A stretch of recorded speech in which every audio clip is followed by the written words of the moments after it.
Well, today on Gallery Watch, I am joined by a very, very, very special guest. And guys, let me tell you something. I wrote everything that I wanted to say about her down so that I do not mistake nothing. But today, before I introduce this wonderful guest that we have in studio today, we will be talking about breaking even in the entertainment scene. Now, this lady is a self-made entertainment journalist that has made her dreams come true one step at a time and grown her presence in the media space, both on TV and online, with stride and grace. Joining me in studio today, I have the honors of hosting none other than Kalondu Musyimi. Welcome to studio. What an amazing introduction. I'm so honored. I mean, was that me? Yes, that all was that? Me. I had to give my all. Oh my goodness, thank you so much. I'm so honored. How are you doing? How are you doing? You look good. Thank you so much. You look amazing as well. I'm telling you. Just on this show, we've just realized we know so much, or is it very little about each other? Well, we know averagely about each other. We found out new things about ourselves that we have in common. Yes. But let's just start this conversation as we go all the way up, as I get to know you. So my first question would be, how did this journey start for you? The entertainment journey, yes. Right? So it's been crazy, like 5 years now. 5 years? Yes, I'd say it started way back, even before the 5 years, because you know, you have to want something so bad that you have to go for it, right? So before I actually got into school to study, I actually studied for it. You did? Yeah, before I got into school to study journalism, I had to, you know, I had the passion. I didn't do any journalism in high school or anything. I was just doing the normal drama, music thing and everything. So after school, my grandfather was actually the one who suggested, you know what, you've been doing so great on, you know, these public speaking things and everything. You can try journalism. Journalism. Yeah, so when I got into it, I was actually looking to either be a behind the scene person or be like a news anchor for hard news. And we'll get right to that. But while I was sitting down and actually gathering information about Kalondu, because I really did not want to miss my words while I was having this conversation with you, is I know that you really like to write. So why journalism? Why not an author? A writer, a poet, a publicist. Why entertainment journalism? Or you know, at large, just like a hardcore journalist, like you decided, you know, or you have talked about? Yeah, well, of course, as I just previously told you, I got into school, wanted to be like a hard news journalist, like a news anchor for hard news. And then later on, after school, I got an internship as a radio presenter, so I went with it. And then later I got a job at a leading media house as an entertainment journalist, and that's when I got introduced into the entertainment world. I loved it, and I was like, why was I dreaming of this hard news, my politics and everything? And this is exactly what I was looking for. Well, I think the fact that I was introduced to entertainment, I fell in love with, you know, celebrity interviews, music, everything. And then I'm like, probably someday I'll write my own book. But for now, let me just enjoy the moment. Yeah. All right. So I'm saying this with the utmost respect, because you are one person that I actually look up to when I'm actually doing my stuff. Yeah. And in Kalondu, you are one of the most sought after entertainment journalists. Your catalog of celebrities is wide and it's rich. We are talking about Bahati. You hosted the Mr. Seed album launch. We're talking about Morgan Heritage. We're talking about Diamond Platinums. We're talking about Mosso. We're talking about Rayvani. We're talking about, I cannot count them. My question would be, being a young lady in the industry, how do you feel to accomplish so much in the 5 years that you've actually been in this industry? Wow, you're gonna make me cry. Well, it's overwhelming because first of all, the people that look up to me, as you've just said, actually feel as though I have done it. You've done it. Right. But then I feel like I need to push more. I need to do more. I need to be in the levels of the Bonang Matebas, the Larry Madowas, the who is who in the entertainment industry. And I feel like I'm not yet there. So for me, I feel very honored to be able to influence people, as many or little as they are, and influence you as well and other people. I feel honored, overwhelmed, and I feel I just feel normal and feel like I need to push more and do better. By the way, quite an excellent job you did at the Mr. Seed album launch. How was that for you? It was amazing. It's a story in itself. It's a story in itself. I don't know what Mr. Seed would want. Oh my God, YouTube was going crazy. I heard you have a boyfriend of 6 years. Oh my goodness. It was Let me crazy. tell you, it's crazy because the fact that I got the job, I don't know whether Mr. Seed would want me to say this, but I wasn't actually the MC of the night. The MC was supposed to be a popular comedian who actually never made it. So Mr. Seed hit me up and he's like, you know what, Kalondu, this guy is not coming, please. Do this for me. And then we signed contracts, we did everything with his manager before he came in, and we got into it. And just before we got into, the event, I was with a friend of mine who actually works with another media house, and there's this guy who interviewed us, and we were like, yeah, we are dating. We were just joking. We were actually I remember, just but joking. it's trending. And Twitter, Instagram. For real? YouTube. On YouTube. And it was quite crazy because the guy is actually in a serious relationship. Stucky drama, right? No. You are everywhere. Actually, before I wrote this question, I actually thought that you started in Y254, where I actually started. But now my question would be like, you have decided to use social media as the what's the word, as the point of contact for your people. Let's say for your target audience. Really celebrity news on Mpasho Live, Kiss 100. Was there a reason for that? Well, the reason was just all of a sudden falling in love with entertainment, because... And you've said that time. Yes, and I started as a radio presenter, by the way, when I was in internship and training. I actually thought you started as a TV presenter. And then I came into writing for newspaper. I write for a newspaper, a segment called Wadis. It's an entertainment. And then I write for digital for several websites. And then later is when a friend of mine called Ken Relbis hit me up and he was like, you know what, can we host this show together? It's a musical show. And I was like, you know what, I am in love with music. Let's do this. And what type of music do you actually like? I like different kinds of music from different places. I like, if it's reggae? If it's reggae, I like Bob Marley. That was so coincidental. If it's reggae, I like Bob Marley. I love Bob Marley as well. Etana is coming very soon. We have to go. Etana, I love.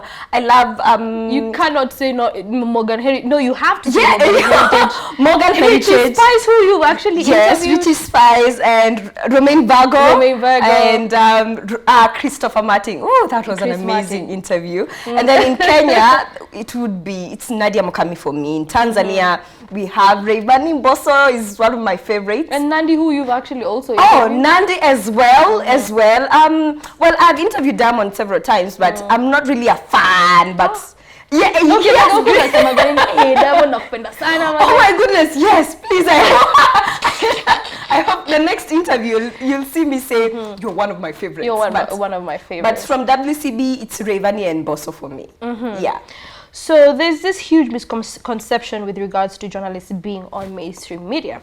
With you having managed to stay away from that aspect of media, apart from now Y254, and focus on social media, what do you think the impact of social media has been on your personal brand to create a long-lasting impression to people that watch you? Because me, I know you from those internet streets more than I know you from Y254. Yeah, you know, I would say that the social media has actually shaped me, because you know it is quite vast, and social media is like what we are living, we are currently,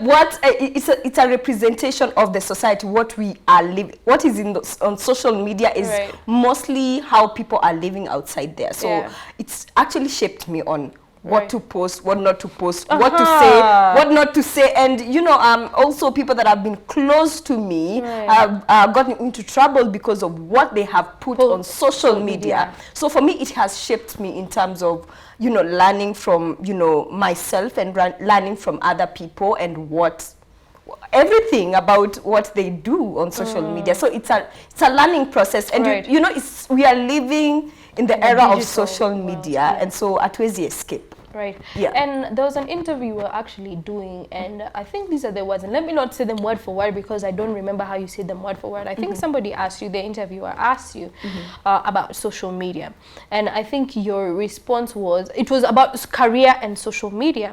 Right now, shelf life for media is way down here, and you were talking about people pivoting, you know, moving your idea, toa kichwa yako hapa kwa media, move on to the social media space. This is exactly what you were saying, right? Tell us a little bit about that. Do you think that now people who are looking for employment, because you are actually talking about so many journalists, you know, there are so many journalists that leave school and they don't have jobs, looking for jobs right here and right, left, and center, and they have focused their mind. They either want to do camera work in the studio, they want to be a news presenter, like you said, in studio, while now the internet is so diverse. You know? Tell us a little bit, what do you think, you know, people should actually do in that aspect?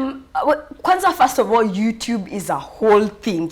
It's a university by itself. Is a company that actually pays you for them to give them content, for them to give people content to see your work and stuff like that.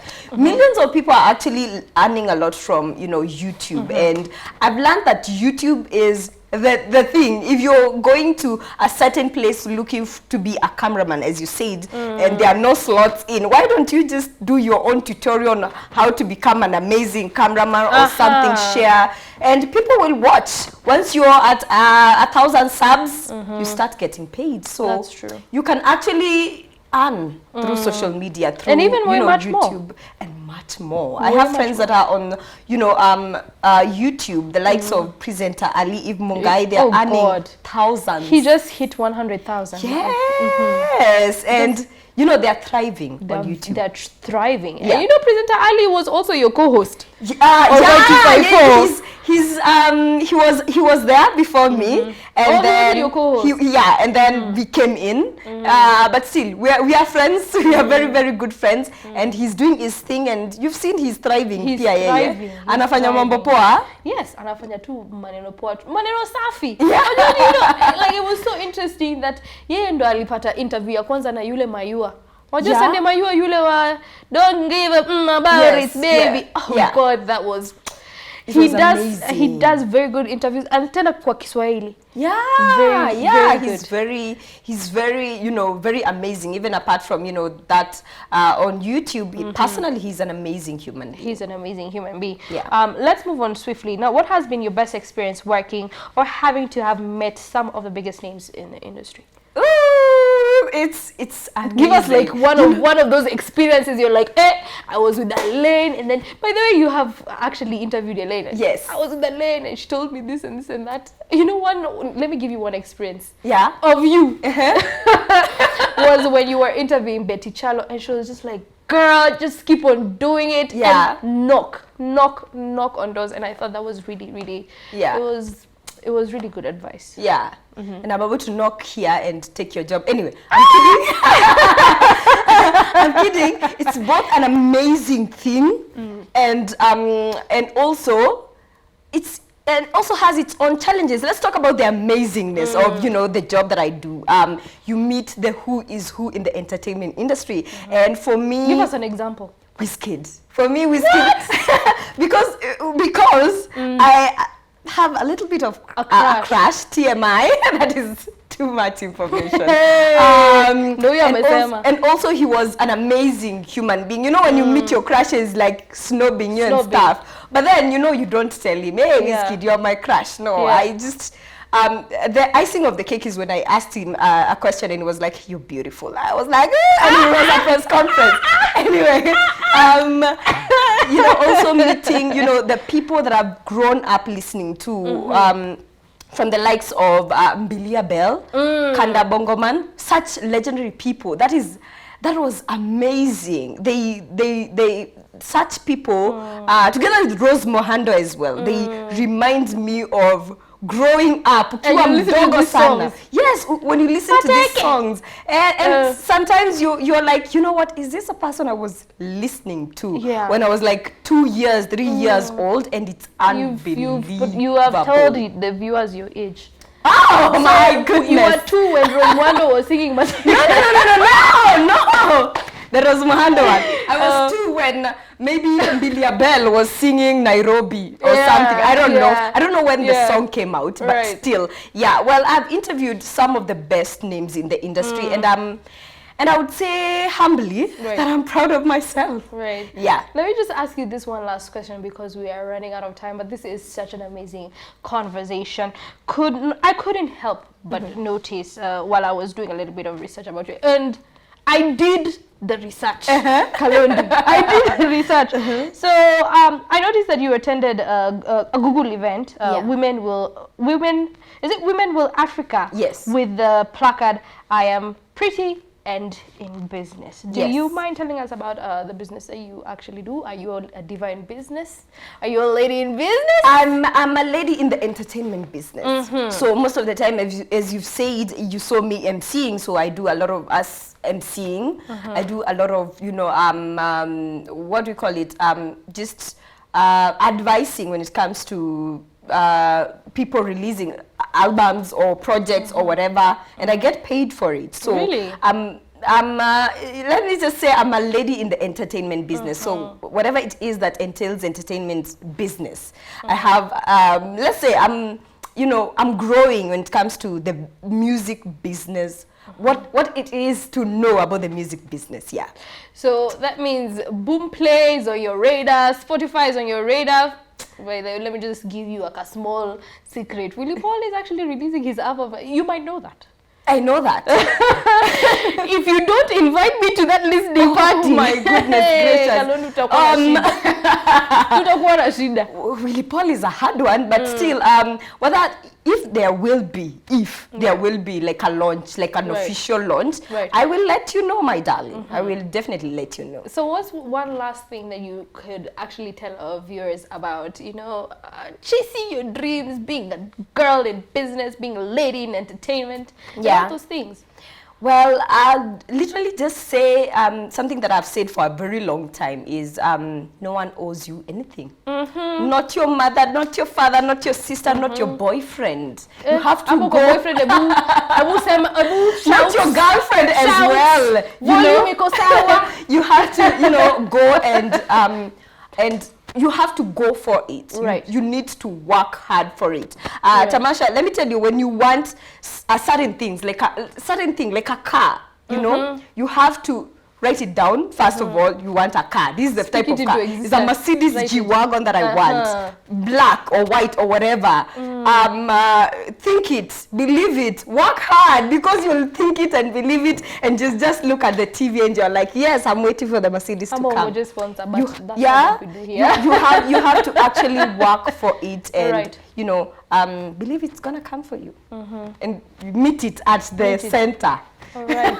Thank you so much, Kalondu, for Asante joining us. sana. It was such an eye-opening conversation. She is a diva in business. She is in the music, or is it rather the entertainment business, and that's what she had to tell you. She has said so many things, so many interesting things, so many inspiring things, inspiring even me, who was her host today. Guys, we are going on a break, but we'll be right back. Don't touch that dial.